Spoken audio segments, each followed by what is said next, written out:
Բարև ձեզ, դուք դիտում եք հրապարակումը։ Թե ինչ ենք պատմելու այս հաղորդմանը, նախ կարճ մի քանի տողով։ Հանրային խորհրդի անդամները Գիրանցում վարչապետը ներկայացրել է սահմանազատված հատվածում կատարված աշխատանքը։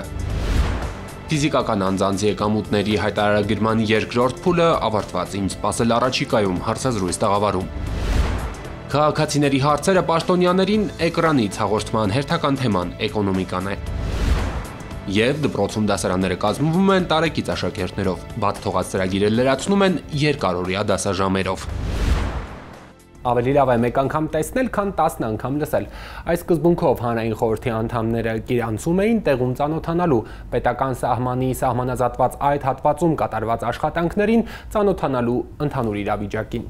Արբածը Գիրանցում վարչապետ Փաշինյանն է ներկայացրել, պատասխանել հանրային խորհրդի անդամների հարցերին։ Աշակերտները սովորում են նորակառույց, ամբողջությամբ նոր կահավորված դպրոցում վերակառուցվում է հարակից Սուրբ Երրորդություն եկեղեցին։ Պետական սահմանի սահմանազատված Գիրանցի հատվածում կատարված աշխատանքների մասին հանրային խորհրդի անդամներն առաջին ձեռքից հանրապետության վարչապետից են տեղեկանում։ Սահմանազատումը սահմանը հստակեցրել։ Խաղաղության կոնցեպցիայի հայեցակարգի շրջանակներում արվապատի կառուցման առաջնություն չէ։ Այս պատը կառուցվել է մենակ դպրոցի համար։ Մենք որոշեցինք, որ դպրոցի, հենց դպրոցի երկայնքով, որը գիտեք հատուկ տենց անհանգստության առիթ էր, պատ կառուցել, այս պատը կառուցել, որպեսզի տենց ավելի կոմֆորտ իրավիճակ։ Սահմանազատված մյուս հատվածներում փշալարեր են, փշալարերից այն կողմ էլ ծառայություն իրականացնող հայ սահմանապահներ առանց աղավարտների, զրահաբաճկոնների։ Եվ այստեղ, եւ Սյունիքի մարզի 73 կիլոմետրանոց հատվածում այն պահից, երբ որ սահմանապահներն են կանգնել, որևէ մի հատիկ հրադադարի ռեժիմ, նույնիսկ չսահմանազատված հատվածներում, որտեղ սահմանապահներն են ծառայություն իրականացնում։ Պատից մի քանի մետր այն կողմ դպրոցն է, եթե սահմանազատման գործընթացի մեկնարկին Գիրանցի ծնողներից շատերը որոշ մտահոգություններ, անհանգստություններ ունեին, թե դիտարկվող տարածք է, հիմա նույնիսկ հանգստյան օրերին դպրոցին կից ֆուտբոլի դաշտում միշտ կարելի է հանդիպել երեխաների։ Բաց է մշտապես երեխաների ցանկացած պահի գալիս են եւ խաղում են։ Իրականության մեջ ամեն ինչ նորմալ է, անկեղծ ասած չենք էլ մտահոգվում, չենք էլ մտածում այդ դրությամբ։ Գիրանցի նորակառույց դպրոցը շահագործման է հանձնել 1 տարի առաջ, 100 աշակերտի ու նախադպրոցական տարիքի 20 երեխայի համար է։ Վերջին 1 տարում քանիցս Գիրանցի դպրոց գնացած վարչապետը թվում է, թե ամեն ինչի տեղնանգիր է հիշում։ Ամբողջ գույքը նորա մեր սկզբունքը հետևյալն է, նոր դպրոցում 5 գույք պետքա չլինի, սա կառավարությանն է, սա արմատին։ Հիշում եք, պարոն, 737 միլիոն դրամ էր հատկացրել կառավարությունը, որ Գիրանցինը լինի դպրոցաշինական մեծ ծրագրի 300-ից մեկը։ Սահմանամերձ գյուղում կրթական այսպիսի միջավայրը հանրային խորհրդի անդամներին էլ ոգևորում են։ Գիրանցում վերջին անգամ երբ եք եղել։ Չի եղել, ընդհանրապես չի եղել, առաջին անգամներ եւ շատ տպավորված եմ ու շատ ավելի հանգիստ, երբ որ եղա։ Ես վաղուց չի եղել Գիրանցում եւ հիմա հսկայական փոփոխություններ եմ տեսնում։ Եթե ես այս նկարները ինձ ցույց տային, դպրոցի եւ այլն ճանապարհի իսկ թվար եվրոպական բարձրակարգ վայրում եմ։ Պետությունը կառուցվում է սահմաններից մեր մեջ ասած, այլ ոչ թե կենտրոնից, ինչպես բուրգը կառուցվում է ներքևից, վերևից հնարավոր չի։ Ու դու սա կոնկրետ քո աչքերով տեսնում ես։ Վերակառուցում, սա արդեն Գիրանցի Սուրբ Երրորդություն եկեղեցու մասին է։ Անցած տարվանից մեկնարկած աշխատանքների համար պետությունը 55 միլիոն դրամ էր հատկացրել 19-րդ դարի կառույցի վնասված պատերը, խոնարհված տանիքը ամրացնելու, նորոգելու համար։ Նույնիսկ կտուրը չկար, պատերը համարը չկային, որոշ մասը վերաշարվել է, որոշ մասը նոր ավելացվել է եւ հիմա արդեն վերականգնումից հետո կօգտագործվի, նաեւ կունենա իր զանգակատունը։ Եկեղեցում շինարարությունը նախատեսվածից քիչ ձգձգվել է անհրաժեշտ տիպի քարերը գտնելու ու մատակարարելու պատճառով։ Հիմա հարցերն արդեն լուծվել են։ Եկեղեցու զանգերը շինարարության ավարտի մասին կավետ են մինչև տարեվերջ։ Ֆիզիկական անձանց եկամուտների համընդհանուր հայտարարագրման վերջնաժամկետը անցավ, թե արդյոք հաղթահարում ենք այս գործընթացը, հարցնելու եմ ֆինանսների նախարարի տեղակալին։ Պարոն Պողոսյան, վերջին փոփոխություններով կարող ենք ասել, որ այս գործընթացը ըստ էության եկամուտների հայտարարագրման երկրորդ փուլը ամբողջությամբ ավարտում ենք, անկախ նրանից, թե քաղաքացին ինքը ֆիզիկապես մասնակցություն է ունեցել իր հայտարագրի լրացմանը, թե այդ գործը արել է պետեկամուտների կոմիտետն ինքն աշխատի եղանակով։ Նախորդ ժամանակաշրջանի իրավակիրառ փորձը տեղեկատվությունը հիմք ընդունելով կատարվեց համակարգային նշանակության փոփոխություն եւ նախատեսվեց, որ հարկային մարմինը հայտարարատուների փոխարեն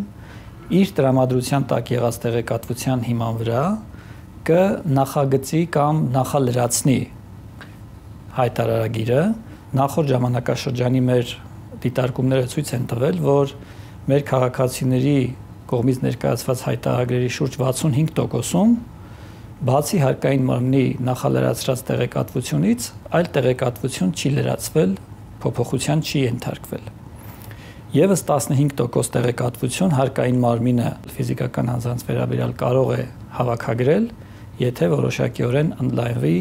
երրորդ անձանց շրջանակը, որոնք հարկային մարմնին տեղեկատվություն են տալիս։ Եվ այս փոփոխությամբ նաև այդ հարցն է լուծվում։ Այսինքն հարկային մարմնին մենք զինում ենք հնարավորին չափ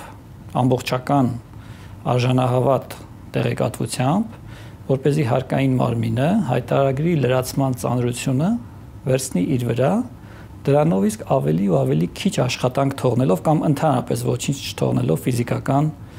անձանց։ Նոյեմբերի 1-ին լրացավ վերջնաժամկետը հայտարարագրման ըստ էության սահմանված ու այն քաղաքացիները, ովքեր հասցրեցին լրացնելու, ինչ որ մասնակցություն ունենալու ու ակնկալում են սոցիալական կրեդիտների վերադարձ, բայց մինչև այդ երկրորդ դիմումը մուտքագրված չէր։ Իրենք հնարավորություն կունենան ստանալու նոյեմբերի 1-ից հետո դիմելու սոցվճարների վերադարձի համար։ Այո, սոցիալական կրեդիտների կամ սոցիալական ծախսերի իրացման, տվյալ դեպքում հետ ստացման իրավունքը չի սահմանափակվի նոյեմբերի 1-ով, պարզապես նախապայման է դրված, որ սոցիալական ծախս հետ ստանալու համար այդուհանդերձ անհրաժեշտ է, որպեսզի հայտարարատուն էլեկտրոնային ստորագրությամբ հաստատի իր կողմից ներկայացված հայտարարագիրը, այո։ Ինչ կլինի նրանց հետ, որոնք այս կամ այն պատճառով չեն միջամտել ՊԵԿ-ի ինքնաշխատ եղանակով գեներացված հայտարարագրմանը, բայց հետո պարզվի, որ այլ եկամուտներ, հարկվող եկամուտներ այնուամենայնիվ ունեին։ Կարող են լինել այդպիսի վիճակներ, որովհետև հարկային մարմինը օբյեկտիվորեն ամբողջական տեղեկատվությանը չէ, որ տիրապետում է։ Օրինակ ֆիզիկական անձը կարող է վարձակալությամբ տարածք հանձնած լինել մեկ այլ ֆիզիկական անձի կամ օրինակ մեկ այլ ֆիզիկական անձի պատվերով հանձնարարությամբ քաղաքացիայի իրավական պայմանագրի շրջանակներում որոշակի աշխատանքներ կատարած լինել այդ ֆիզիկական անձի օգտին։ Բնականաբար այս դեպքերում հատուցումները մի դեպքում վարձակալական վճար, մեկ այլ դեպքում աշխատանքի ծառայության դիմաց վճար հարկման ենթակա եկամուտներ են եւ բնականաբար դրանք պետք է հայտարարագրվեն։ Եթե այդուհանդերձ կլինեն քաղաքացիներ, որոնք որ նոյեմբերի 1-ից հետո կհայտարարագրեն, այսինքն ճշգրտումներ կկատարեն իրենց համար նախագծված հայտարարագրում, այս դեպքում հարկային տուգանքներ իրենց չեն սպառնում, բայց տուժեր կարող են լինել, որովհետև կստացվի, որ հարկը սահմանված վերջնաժամկետում, այն է նոյեմբերի 1-ը, չի վճարվել։ Ինչ է հաջորդելու ֆիզիկական անձանց աշխատող քաղաքացիների հայտարարագրմանը։ Այս օրենքի ուժի մեջ մտնելուց հետո կարևոր փուլ ենք մտնելու նաև այն իմաստով, որ կառավարությունը իրավասու է լինելու սահմանել հայտարարագրման ոչ ենթակա եկամուտների ցանկ եւ նաև այնպիսի եկամուտների ցանկ, որոնք հայտարարագրման ենթակա կլինեն որոշակի շեմից վերև լինելու դեպքում միայն։ Ներողություն, վերջին փոփոխություններից հետո կարծես հարազատների որոշ շրջանակներ ընդլայնվեց։ Դրան էլ կանդրադառնանք հիմա։ Բնականաբար խոսքն այստեղ ու նաև ընտանիքի անդամների միջև փոխանցումների պարագայում բացառապես չհարկվող կամ նվազեցվող, այսպես կոչված նվազեցվող եկամուտների մասին է, որովհետև կանոնը շատ պարզ է, եթե որևէ եկամուտ ենթակա է հարկման, բնականաբար այդ եկամուտը պետք է նաև հայտարարագրվի, որ հարկային պարտավորությունը առաջանա, հետո վճարմամբ մարվի։ Երբ մենք խոսում ենք հայտարարագրման ոչ ենթակա եկամուտների մասին, լինեն դրանք ընտանիքի անդամների միջև փոխանցումներ կամ կառավարության կողմից հաստատվելիք ցանկում ընդգրկվող եկամտատեսակներ, խոսքն այստեղ բացառապես չհարկվող եկամուտների մասին է։ Եվ այս պահին մեր քննարկումներն այն մասին են, որ առաջնահերթորեն կառավարությունը իր ցանկում կներառի այնպիսի չհարկվող եկամտատեսակներ, որպես հայտարարագրման ոչ ենթակա եկամտատեսակներ, որոնց հայտարարումը տեխնիկական պատճառներով առավել շատ անհարմարություն է պատճառում մեր քաղաքացիներին։ Օրինակ փոխառություններ, վարկեր, օվերդրաֆտներ, շատ տարածված օրինակ, ենթադրենք վարկային գիծ ունի մեր հայտարարատուն եւ տարվա ընթացքում անընդհատ այդ գծից գումարներ է օգտագործում, վերականգնում է, նորից է օգտագործում, նորից է վերականգնում եւ գործնականում բարդ է լինում տարեվերջին պարզել օգտագործված կամ փոխառությամբ վերցված գումարի ծավալը եւ հայտարարել։ Հիմա, քանի որ մենք հարկման նպատակով եկամուտների մասին ենք խոսում, իսկ փոխառությունն ինքնին դասական իմաստով չի էլ համարվում եկամուտ, որովհետեւ փոխառությունը ենթադրում է վերադարձելիություն։ Նախատեսում ենք, որ կառավարությունը առաջնահերթորեն հենց այս դրամական հոսքը կհամարի հայտարարման ոչ ենթակա։ Եվ բնականաբար ցանկը կարող է լինել շարունակական եւ որոշակի առումով ճկունություն ենք հաղորդում մենք այս գործընթացին, որպեսզի կառավարությունը իր որոշումներով կարողանա օպերատիվ որոշումներ կայացնել եւ ըստ այդմ ճշգրտել հայտարարման ենթակա տեղեկատվության շրջանակը։ Մյուս տարի մնացած բոլորը այս գործընթացը միանում են ու ամփոփում։ Այո, ըստ էության 2025 թվականի համար 2026 թվականին արդեն հայտարարներ պետք է ներկայացնեն մեր հասարակության այն ռեզիդենտ քաղաքացիները, որոնք նախորդ տարիներում չեն եղել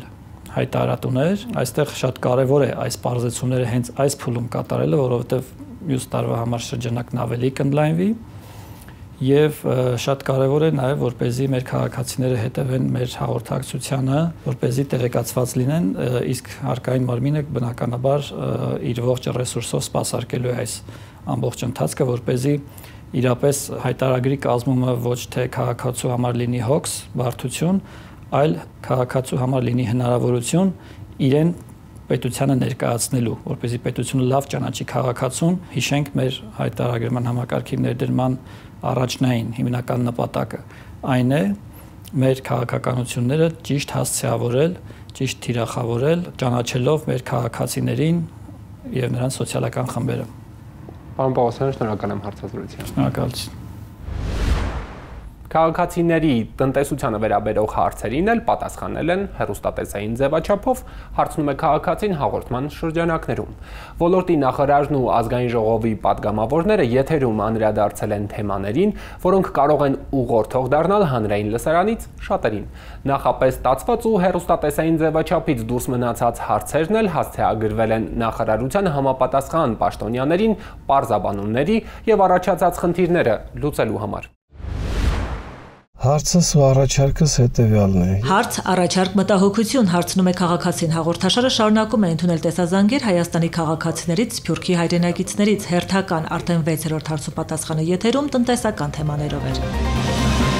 Ցանկացած ֆորմատ, որը հաղորդակցություն է ստեղծում պաշտոնյայի եւ քաղաքացու միջև, ընդունելի է։ Էկոնոմիկայի նախարարի դիտարկումն է եթերից առաջ։ Կլինի շփում քաղաքացու հետ սոցհարթակներում, այցերի ժամանակ կամ հանդիպումներ նախարարությունում հասանելի է բոլոր տարբերակներով։ Հանրային հարցուպատասխանի ֆորմատն էլ լրացուցիչ հարթակ է համարում, որոշ առումով առանձնահատուկ։ Հարցեր ինձ ամեն օր տալիս են 50 եւ ավելի եւ ստանում են քաղաքացիները 50 եւ ավելի պատասխաններ։ Այս ֆորմատի առանձնահատկությունն է, որ այդ հարց ու պատասխանին ներկա է ժողովուրդը, հանրությունը, այսինքն հարցը հնչեց, նմանատիպ հարց ունեցող բոլոր քաղաքացիների հարցին են ըստ էության սրանով պատասխանում։ Ոլորտը տարողունակ է, ուղղությունները շատ, գյուղատնտեսությունից մինչև զբոսաշրջություն, ներդրումներ, հաղորդման կազմակերպիչները քաղաքացիներից հարցեր են ստացել գրեթե բոլոր թեմաներով։ Եթերում հնչել են այն հարցերը, որոնց պատասխանները կարող են ուղղորդող դառնալ հանրային լսարանից շատերի համար, չներառված հարցերն էլ անպատասխան չեն մնա։ Յուրաքանչյուր հաղորդաշարի կամ հաղորդման նկարանումից հետո մենք ստանում ենք տարատեսակ նամակներ, հարցեր, զանգեր, թե ինչու մեր հարցը չի ներառվել հաղորդման մեջ, տեղեկացնեմ, որ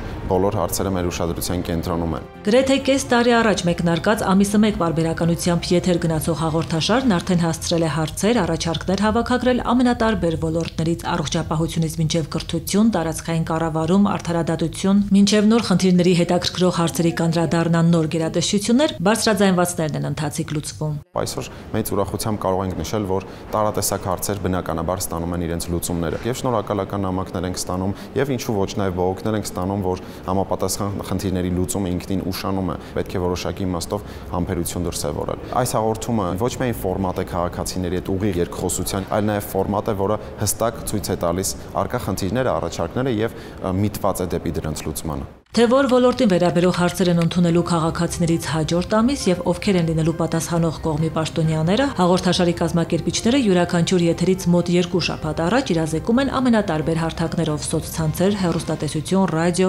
այդուհանդերձ քիչ չեն դեպքերը, երբ դիցուք հանդիպումը էկոնոմիկայի ոլորտի ներկայացուցիչների հետ է, բայց հարցեր են ստանում կրթականից։ Քանի որ յուրաքանչյուր գերատեսչական ուղղվածությամբ հաղորդաշարի ֆորմատով մեկ անգամ է հարց ու պատասխան նախաձեռնվում, կարևոր է, որ քաղաքացիները հետևողական լինեն եւ իրենց ուզող հարցերը ճիշտ հասցեականացնեն, բաց չթողնելով ընձեռված հնարավորությունը։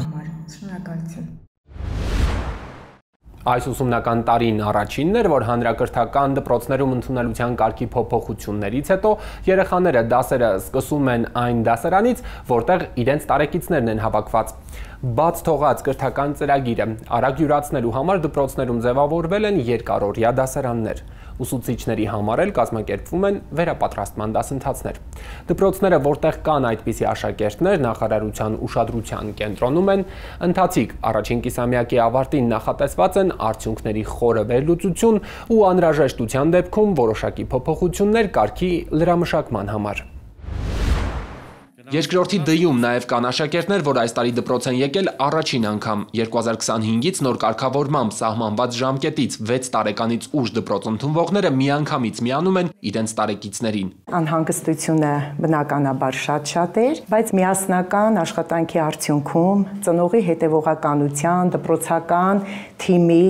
եւ ընդհանուր դասարանի բոլոր ծնողների աջակցությամբ կարողանում ենք կոնկրետ մտահոգությունները վերացնել։ Դասարանի 34 աշակերտներից մեկը Ռուսաստանից է տեղափոխվել։ Այնտեղ բնակվող ընտանիքը բաց էր թողել դպրոցների ընդունելության կարգի փոփոխության մասին լուրը։ Վերջապես Թորնիկի հետ ապրող Երջանիկ տատիկը 1.5 ամսյա դասերի ընթացքում ամեն օր է նկատում փոքրիկի առաջադիմությունը։ Այսօր առավոտյան, երբ որ դասի պետք է գնա, դպրոցը օրագիրը բացեց, շատ սահուն ընթերցեց հայերեն ամբողջ դասացուցակը եւ ես զարմացա եւ շատ ուրախացա։ Արմավիրի թիվ 5 դպրոցում 11 աշակերտ ունեն, որ 7 տարեկանից են միացել իրենց ու դասերը սկսել են միանգամից երկրորդ դասարանից։ Արտասահմանից տեղափոխվածներ կամ Հայաստանում բնակվողներ, բայց տարբեր պատճառներով պարտադիր հիմնական կրթությունից դուրս մնացածներ։ Բոլորն էլ անհրաժեշտ դասագրքերով ապահովվել են, դասվարները ցուցաբերում են անհատական մոտեցում։ Բաց թողած ծրագիրը հնարավորինս արագ լրացնելու համար նախարարության շրջաբերականով նրանց համար կազմակերպվում են նաև երկարօրյա դասընթացներ։ Իրենք 11 երեխա են, կարծես մի փոքրիկ դասարան լինի եւ համապատասխան կրթությամբ, էլի դասվարական կրթությամբ մասնագետը աշխատում է իրենց հետ։ Դպրոցների ընդունելության կարգի փոփոխությամբ հնարավոր բարդությունները հարթելու համար ոլորտը համակարգող գերատեսչությունը հստակ տեղորոշել է բոլոր այն դպրոցները, որտեղ կան առաջին, մի քանի դեպքով էլ նաև երկրորդ դասարանի ծրագիրը բաց թողած աշակերտներին։ Դասվարների համար մշակվել է մեթոդական ուղեցույց, ուսուցիչների համար էլ կազմակերպվում են վերապատրաստման դասընթացներ։ Մոնիթորինգային ձևաթուղթ է մշակվել, որ ուղարկվել է դպրոցներին, որպեսզի տեղեկատվություն լրացնեն եւ այդ տեղեկատվությունը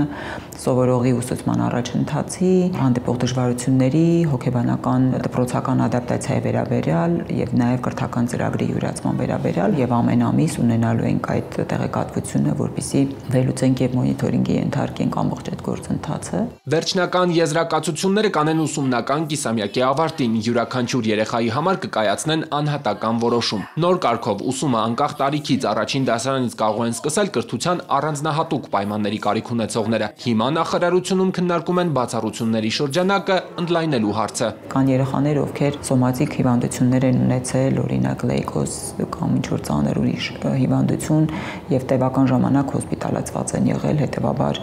այնպիսի խնդիր է եղել, որ օբյեկտիվորեն երեխան ֆիզիկապես, հոգեբանորեն մտավոր զարգացման պատրաստ չի եղել։ Եվ եթե կարիքը լինի, մենք կարգում բնականաբար փոփոխություն կանենք եւ այլ խմբեր կընդգրկենք կարգում բացառությունների շարքում։ Մյուս ուսումնական տարվա մեկնարկին ընթരാճ կկազմակերպվեն հատուկ ճամբարներ, որ տարուսուցման ծրագիրը բաց թողածները լրացնեն այն ամառվա ընթացքում, բայց եթե հիմա կան 6 տարեկան երեխաների ծնողներ, որոնք ոչ օբյեկտիվ պատճառներով չեն տարել ու մտափոխվել են, դպրոցները նրանց պատրաստ են ընդունել։ Ավելի հեշտ է լրացնել ուսումնական երկամսյա ծրագիրը, քան 1 տարվանը։ Հրապարակումների եթերում շնորհակալություն ուշադրության համար։ Մեր բոլոր հաղորդումները հասանելի են նաև YouTube-ում, Arm.gov էջում, մեր եթերային հաջորդ հանդիպումը մեկ շաբաթից։